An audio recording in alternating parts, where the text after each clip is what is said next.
A forbidden watchmaker in revolutionary Paris hides a secret clock that counts down to a condemned man's return.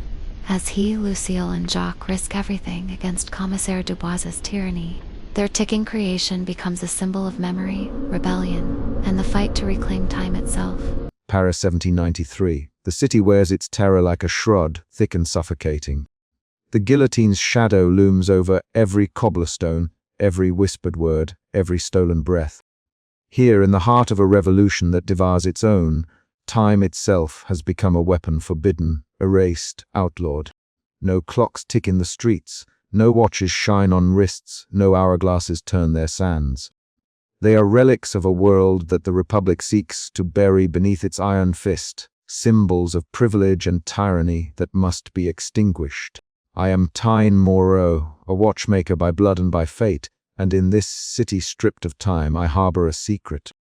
A secret that beats quietly in my workshop, hidden beneath layers of dust and shadow, a clock unlike any other, defiant and forbidden. It does not merely mark the hours or minutes. It counts down to the return of a man, the last victim of the guillotine, whose fate is entwined with the fragile hope of freedom itself. The streets outside my window are empty, but for the occasional patrol of guards, their boots echoing like thunder in the silence. They move with the cold certainty of death, eyes sharp and unyielding. The law is absolute. All timepieces are to be destroyed, their keepers punished without mercy.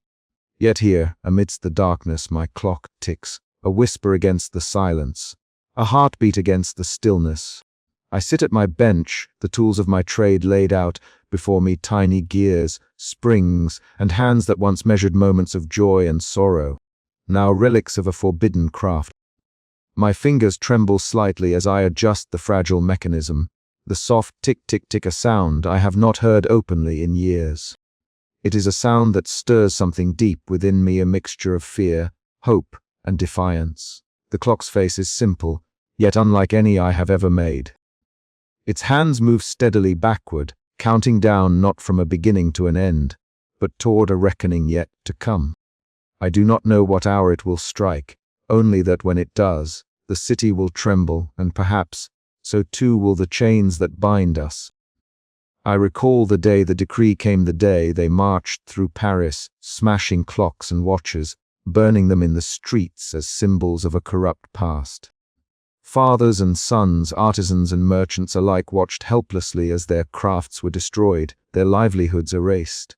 My own family was not spared. I still see my father's face, pale and resolute, as the guards tore through our shop. The last timepiece we owned was shattered beneath the boot of a revolutionary zealot, and with it, the last measure of time I trusted.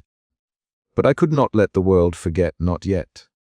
Not while hope still flickers beneath the ash. I have hidden this clock, built in secret from salvaged parts, a testament to memory and resistance. Every night, I listen to its ticking as if it were a prayer, a promise that the future is not yet written. Outside, the city breathes heavy with fear. The guillotine's blade waits patiently, its shadow long and merciless. The streets know no rest, only the relentless march of watchful eyes and whispered betrayals. Yet within these walls, time dares to speak again. I glance toward the small window, the dim light of a gas lamp flickering like a dying star. A figure passes, cloaked and hurried, disappearing into the maze of alleys. The city's pulse is erratic, broken by cries and silence, hope and despair. My thoughts drift to the man whose return this clock heralds. Who he is, why his fate matters, I do not yet fully understand. But I know this: in a city where time is outlawed, where every moment is claimed by fear, this clock is a beacon, a defiant heartbeat in the dark. The night deepens, the candle guttering, the shadows lengthening. I close my eyes and listen. Tick, tick. The forbidden tick, steady and sure. Will the city hear it? Will the hour come when we can reclaim time, reclaim freedom? For now, the clock keeps counting, and so do I. The silence breaks once more, and with it, the promise of a new dawn or the echo of another fall. But until that moment, I remain the watchmaker in the shadow, the keeper of the forbidden, tick waiting for the hour when the past and future collide. And in that waiting I am both prisoner and rebel. The clock ticks on. The air in the workshop was thick with dust and the faint scent of oil and aged wood, a silent testament to the years Tian had dedicated to his craft. His fingers moved deftly over the delicate parts, each gear spring and screw a fragment of a world that had been ripped away by the very hands now poised to extinguish any remnant of the old order. In the dim flicker of a guttering candle, his pale face bore the weight of memories sharper than any blade. He could still hear the distant roar of the crowd, the murmuring voices swelling into a crescendo as the executioner's blade fell with cold finality. The guillotine's shadow had cast itself over his childhood, the day his father and friends were taken from him. Their lives severed like the delicate hands of a clock stopped forever. He recalled his father's last words, whispers of hope, and the enduring power of time itself, even as the crowd's cheers drowned them out. The workshop was a refuge, its silence both comforting and oppressive. Tyne had learned to wield his craft, not just as a means of survival, but as an act of defiance. The forbidden clock, hidden beneath a false floorboard, was more than a machine. It was a heartbeat against the relentless march of tyranny, a secret kept alive by trembling hands and desperate hope. His solitude was punctuated by the ghost of loneliness and ache that gnawed beneath the surface. The city outside was a maze of suspicion and fear, where the absence of timepieces had rendered moments indistinguishable, stretching hours into an eternity of dread. Yet within these walls, the ticking persisted, a whisper of resistance that Tyne clung to fiercely. One evening, as the sun dipped behind the rooftops, casting long shadows over the cobblestones, Tyne stepped cautiously into a narrow alley. There, a figure awaited him, Lucille, her dark hair pulled back, eyes alight with a fire born of grief and determination. Her presence was a fragile thread woven into the fabric of his isolated existence. "They say the streets grow colder," she whispered, her voice low but steady. "But in the cold, we find warmth in each other." Tyne met her gaze, the weight of his past pressing against the fragile hope she offered. Their exchange was brief, a communion of shared pain and purpose, a moment suspended in time like the hidden clock they both guarded. Returning to his sanctuary, Tyn's hands trembled slightly as he adjusted the tiny gears within the forbidden clock. Each tick was a vow to remember, to resist, to endure. The shadows of his past no longer solely haunted him. They fueled the quiet rebellion burning beneath his skin. Outside, the city held its breath, caught between the looming spectre of the guillotine and the faint promise of dawn. Tyne, alone but unyielding, listened to the forbidden ticking, a defiant heartbeat in the silence of a world gone mad. As night deepened, he pressed his palm against the worn wood of his workbench, feeling the pulse of the clock beneath the floor. The memories surged, pain and love intertwined, but so did a fragile hope. Perhaps, in this fractured city where time was outlawed, a new destiny awaited. One shaped not by the merciless blade, but by the courage to defy the shadow of the hourglass. And so, with each careful turn of a screw and each whispered promise to the past, Tyn Moreau wove his silent rebellion, a watchmaker bound to the ticking heart of a revolution yet to come. But the streets held their secrets tightly, and the coming days would test the fragile bond between memory and hope, trust and betrayal. For in Paris, under the iron gaze of the guillotine, even the smallest act of defiance was a spark against the dark. He did not yet know how brightly that spark might burn, nor the price it would claim. Yet in the quiet shadows of his workshop, amidst the ticking of a forbidden clock, Tien dared to dream of freedom. The night whispered on, carrying with it the weight of 1,000 silenced moments, and the promise that time, though outlawed, could never be truly erased. The morning light seeped weakly through the grimy panes of my workshop window, casting long, diffused shadows across the scattered tools and wooden benches that filled the cramped room. Outside, the cobblestones of the street were slick with the remnants of a midnight rain, reflecting the muted glow of lanterns hung like watchful eyes along the alley. The city stirred slowly, burdened by the heavy shroud of the reign of terror, where suspicion clung to every breath, and the very notion of time was outlawed as a vestige of the ancient regime. I sat hunched over a battered workbench, my fingers deft and sure despite the chill that gnawed at my bones. Today, like every day, I repaired what little the state allowed: rusted scissors, broken needles, the occasional cracked lens tools deemed necessary for the survival of the new order, yet devoid of the intricate beauty that had once defined my craft. My true skill, the delicate art of timekeeping, remained hidden beneath layers of dust and secrecy. Beneath the floorboards lay the heart of my defiance, the forbidden clock. Its face was unassuming, a simple circle of tarnished brass etched with faint numerals. But its purpose was far from ordinary. It counted down not just seconds, but the approach of a destiny intertwined with the city's fragile future, the return of the guillotine's last victim. Each tick was a whispered rebellion, a heartbeat that pulsed beneath the silence enforced by fear. A sudden, cautious rap at the door startled me. The sound was barely audible, a faint staccato against the stillness. I slipped from my stool, extinguishing the dim candle that had been my sole companion, and moved to the door. Through the crack, a pair of fierce, dark eyes met mine. Lucille's. She slipped inside like a shadow, drawing the door closed behind her with a soft click. "News from the network," she whispered, producing a small folded note from within her worn cloak. Her voice was low, strained with urgency but tempered by the resolve that had become her hallmark. I gestured toward the corner where the forbidden clock lay concealed beneath a loose floorboard. Our meetings were brief, measured, each word weighed against the risk of discovery.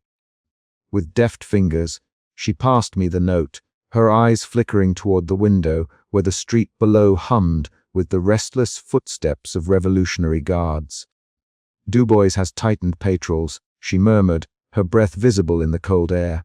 "They suspect a hidden network, a spark waiting to ignite. We must be more careful." I nodded, my thoughts racing. Commissaire Dubois was a shadow that loomed ever larger, his cold gaze and relentless pursuit a constant threat to our fragile resistance. He was the embodiment of time's unforgiving march, unyielding, precise and merciless. As Lucille departed into the gathering dusk, I allowed myself a moment to breathe, returning to the hidden clock. Its ticking filled the silence, a steady rhythm that both comforted and tormented me. Time was a paradox, an oppressor that dictated our fates, yet also a beacon of hope that might one day be reclaimed. The day wore on in a haze of muted sounds, the scraping of metal, the whispered exchanges in the marketplace, the distant clang of the guillotine's blade, each a reminder of the precarious existence we led. I repaired what little was permitted, all the while listening for the faintest hint of danger beyond the walls. Later, as night cloaked the city in darkness, I sat by the forbidden clock once more. The ticking was louder now in the stillness, each pulse a defiant heartbeat against the silence imposed by tyranny. My mind wandered to the man whose fate was counted down by this clock, a man whose return might rekindle the flame of liberty or extinguish hope altogether. The question lingered in the air, heavy and unyielding. How long could this fragile rebellion endure beneath the relentless gaze of Commissaire Dubois? How long before time, the very force we sought to defy, would claim us all? But for now, in this fragile moment suspended between fear and courage, the clock ticked on. And so did I. The shadow of the regime lengthened, but within these walls, a quiet defiance persisted, a whispered promise that time, though outlawed, could never be truly silenced. The workshop was cloaked in shadows, save for the faint glow of a single candle flickering against the rough wooden walls. Tian sat hunched over his workbench, the forbidden clock before him, its face both familiar and enigmatic. The ticking steady, insistent was a small rebellion in itself, a heartbeat in the silence imposed by the regime's edicts. He traced his fingers lightly over the clock's glass, feeling the faint ridges of an intricate engraving he had only recently noticed. It was more than a timepiece. It was a vessel of memory, a keeper of secrets that the Republic sought to erase. Lucille's footsteps were cautious as she entered, her dark eyes scanning the room before settling on 10. "Any news?" she whispered, her voice barely above the ticking. Tyne nodded, carefully closing the clock's face and slipping it into his worn leather satchel. "The clock is not merely measuring time," he said. "It is bound to a man the last, condemned by the guillotine, and his return is more than a date. It is a symbol, a chance to defy fate." They moved quickly through the narrow streets, the night thick with the scent of damp stone and distant smoke. Jacques awaited them at their usual meeting place, a narrow alley where shadows clung like cobwebs. His scarred face was grim, eyes sharp and alert. "Dubois's men are tightening their net," Jacques murmured. "If they find the clock, it's over." But there are whispers others who believe in what this clock means, a spark in the dark. Tyne felt the weight of the moment settle around them. The clock was more than a forbidden relic. It was a beacon for those who dared to hope. As Lucille exchanged coded words with Jacques, Tyne's mind raced the identity of the condemned man, the meaning of the countdown, the fragile alliances forged in fear and resolve. Back in his workshop, Tien pored over every detail of the clock. The engravings depicted scenes of revolution and remembrance, faces frozen in time beneath the blade. It was a story carved in metal and glass, a testament to those lost and those yet to rise. The clock's ticking was a defiant whisper against the silence imposed by fear. Time is tyranny, he thought, but also the key. As dawn threatened the horizon, Tyne met Lucille's steady gaze. "We must protect this," he said. "Not just the clock, but what it stands for. The memory of the past and the hope for what's to come." Her nod was firm, unwavering. In that shared resolve, the shadowed streets of Paris seemed a little less suffocating, the guillotine's shadow a little less absolute. The forbidden clock was their silent rebellion, ticking toward an uncertain future, a countdown to defiance. Outside, somewhere beneath the cold stars, the city held its breath, and Tyne listened to the ticking, a fragile heartbeat in the quiet, a promise that even in the darkest hour, time could still be challenged. But as the day would bring new dangers, new betrayals, Tyne knew this secret was both their greatest hope and their gravest peril. The clock's secret was no longer his alone, it was the pulse of a resistance that refused to be silenced. And the hours were running out. The city seemed to hold its breath beneath the relentless grey skies, as if even the heavens recoiled from the unfolding horrors below.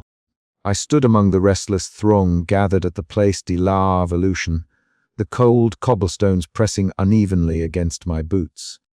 Around me, the murmurs swelled and ebbed like a tide, a sea of faces etched with fear, resignation, and something dangerously close to hope.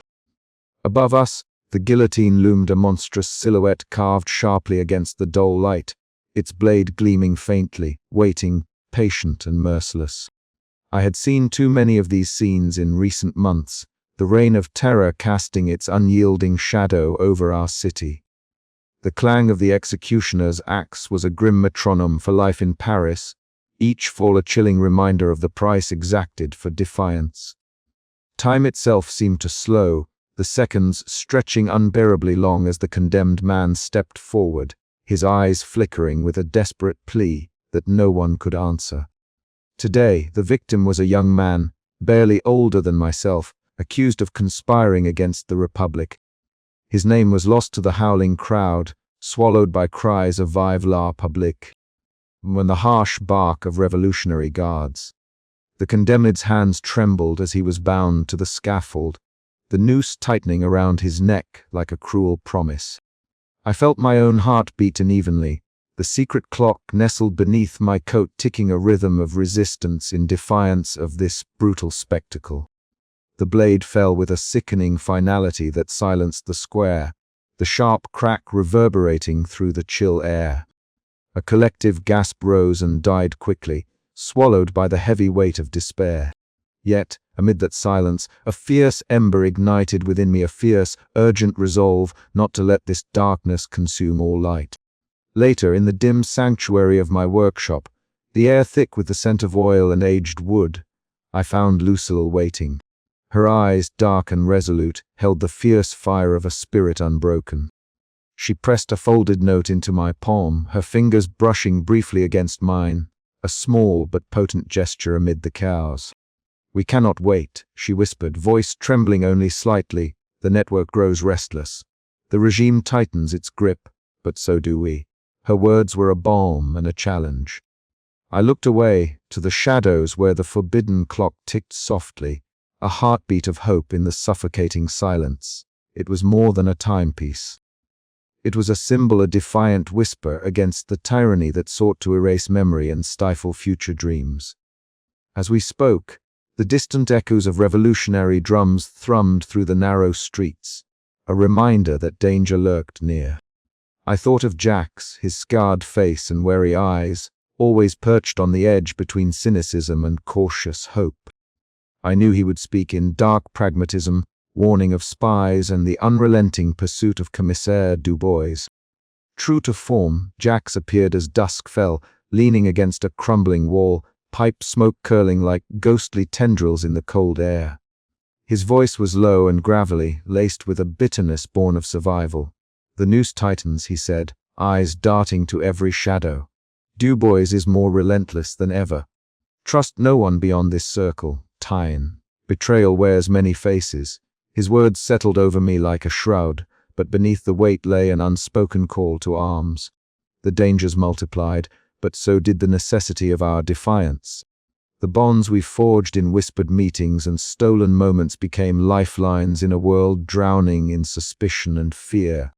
That night, alone in my workshop, I returned my hands to the forbidden clock. Its ticking was a soft, rebellious heartbeat, a steady pulse that defied the silent tyranny imposed on us all. I adjusted its delicate mechanism with trembling fingers, each movement an act of rebellion, each tick a promise that time would not be stolen from us. Outside, Paris slumbered uneasily beneath the guillotine's watchful shadow, unaware that in a small, shadowed room, a young watchmaker dared to defy the relentless march of fate. The road ahead was fraught with peril, but for the first time in many months, I felt the fragile flame of hope flicker defiantly against the darkness. And so, beneath the guillotine's shadow, our story continued, one of resistance, sacrifice, and the unyielding desire for freedom. But even as the forbidden clock ticked on, the question lingered: how far could I go before the shadow consumed us all? The answer awaited in the next heartbeat, the next stolen moment, and I was ready to face it. The workshop lay cloaked in shadows. The faint glow of a single candle casting trembling light over Tian's weathered hands as they hovered hesitantly above the forbidden clock. Its steady ticking, once a quiet pulse of defiance, now felt like a relentless drumbeat in the silence, a countdown not just to fate, but to betrayal. Whispers had reached him, carried on the breath of cautious messengers and hushed voices in the dark corners of Paris. A traitor moved among the resistance, a worm in their fragile garden of hope. The revelation was a knife twisting in his chest, sharper than any blade the guillotine could wield. Trust, once the bedrock of their perilous alliance, now cracked under the weight of suspicion. Tyne's sharp eyes, usually so steady and resolute, flicked anxiously to the door of his workshop. Each creak of the wooden floorboards outside tightened the knot of fear in his stomach. Lucille's recent visit replayed in his mind, her determined gaze, the urgency in her voice as she whispered warnings of compromised safe houses and intercepted messages. He remembered how her fingers had trembled slightly while clutching his arm, a rare crack in her usual steadfast composure. He found her again in the dim haze of a crowded tavern, where the air hung heavy with smoke and the murmur of cautious conversations. Their meeting was brief, charged with a silent understanding that words alone could no longer contain. Lucille's eyes held both fear and fierce resolve mirrored in Tierney's own tightening jaw.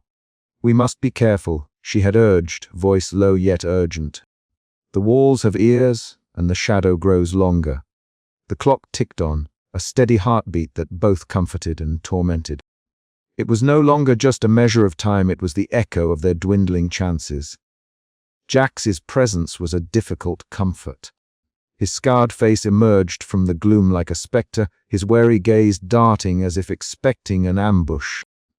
Their conversation in the narrow alley was fraught with tension, each word weighed against the risk of betrayal. Jax had always walked the razor edge between survival and rebellion, but now that edge seemed perilously thin. Tyne struggled to read his intentions. Was the soldier's cynicism masking loyalty or hiding treachery? "We cannot afford mistakes," Tien whispered, his voice barely audible above the ticking that filled the space between them. "If the commissaire finds the clock," Jax's eyes hardened, "then we are all lost." Outside, Commissaire Dubois lingered like a shadow himself, his cold gaze piercing the darkness as he waited for a sign, the faintest tick, that would betray Tien's secret. His uniform, austere and unyielding, seemed an extension of the unrelenting regime he served. Beneath his stern facade, moments of doubt flickered, but his resolve to crush rebellion never wavered. Inside, Tyne's thoughts raced. The betrayal had shattered the fragile network that protected the forbidden clock, forcing him into a solitude heavier than the night itself. Yet within that isolation, a quiet flame of defiance burned brighter. The clock's ticking was no longer just a countdown.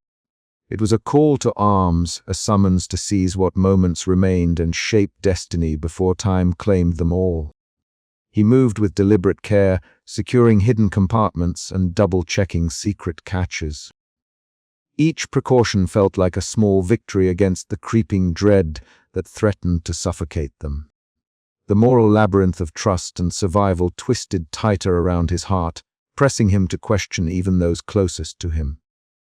But surrender was not an option. The forbidden clock, with its defiant tick, was more than metal and gears. It was a testament to memory, resistance, and the unyielding will to challenge the shadow of tyranny. As the night deepened, Tyne paused beside the clock, his fingers tracing the cold brass. The ticking seemed to whisper promises of hope amid despair, urging him onward. Outside, the city slumbered uneasily beneath the watchful eyes of the regime, unaware that beneath its streets, a fragile rebellion fought for breath. The betrayal had narrowed their circle of trust, but it had also sharpened their resolve. Tyne knew the path ahead was fraught with peril. Each step forward risked exposure, each breath a gamble against the unforgiving passage of time. Yet, in the quiet turmoil of that shadowed workshop, he vowed to guard the forbidden clock with every ounce of courage he possessed. For in its ticking lay the fragile heartbeat of freedom, and the promise that even in the darkest hour, hope could still endure. A sudden noise at the door made Tien freeze, breath caught in his throat. The ticking seemed to quicken, echoing louder in the stillness. Someone was coming. The moment of reckoning was near, and with it, the fragile balance between survival and defiance would be tested once more.